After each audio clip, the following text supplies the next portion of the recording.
Majority Leader. Mr. President, I yield up to 5 minutes to the Senator from Nebraska, Senator Sasse. Senator from Nebraska. Mr. President, thank you. And Mr. Vice President, let me just for the way you have fulfilled your constitutional duties and your oath of office today. It obviously hasn't been easy.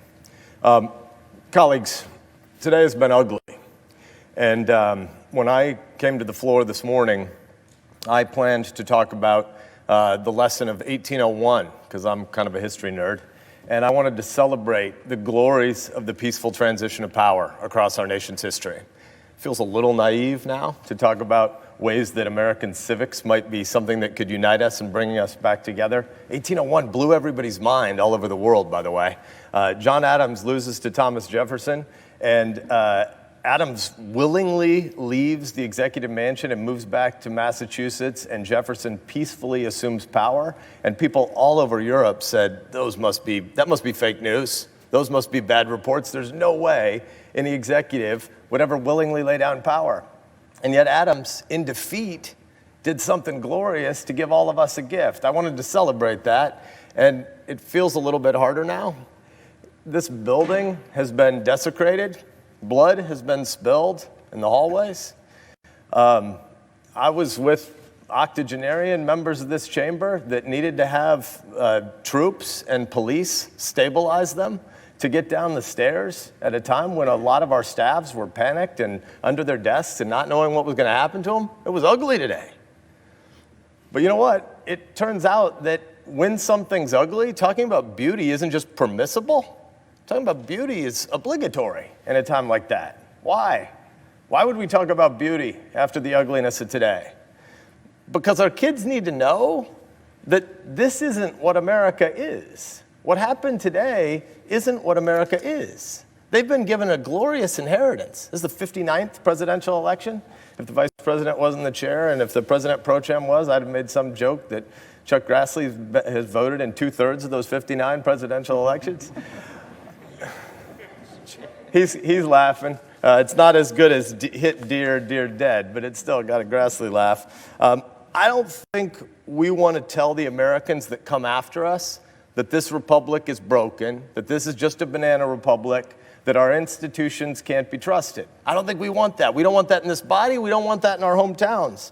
I don't think we want to tell our kids that America's best days are behind us, because it's not true. That's not who we are. America isn't Hatfield's and McCoy's blood feud forever. America's a union.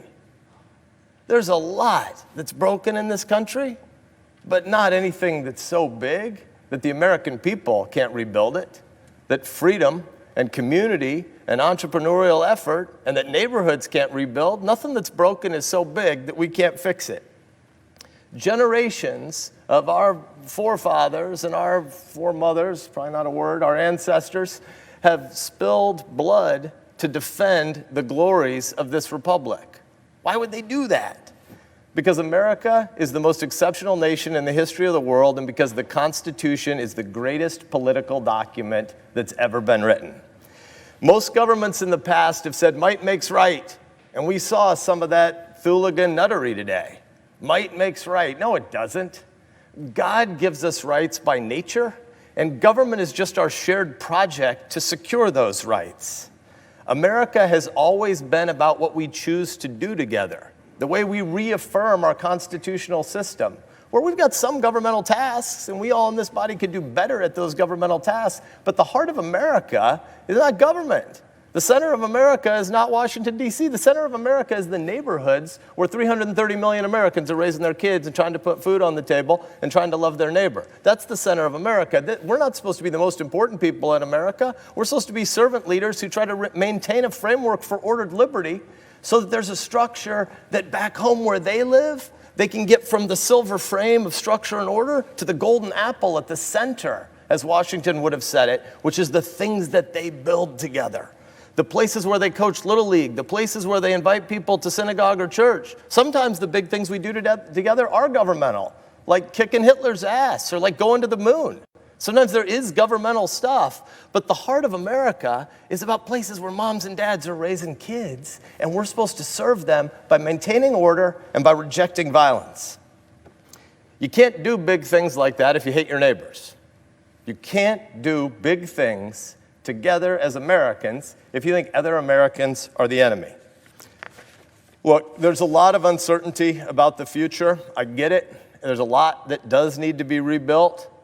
But if you're angry, I want to beg you, don't let the screamers who monetize hate have the final word. Don't let nihilists become your drug dealers. There are some who want to burn it all down. We met some of them today, but they aren't going to win. Don't let them be your prophets. Instead, organize, persuade, but most importantly, love your neighbor. Visit the widower down the street who's lonely and doesn't want to tell anybody that his wife died and he doesn't have a lot of friends. Shovel somebody's neighbor, or shovel somebody's driveway. You can't hate somebody who just shoveled your driveway.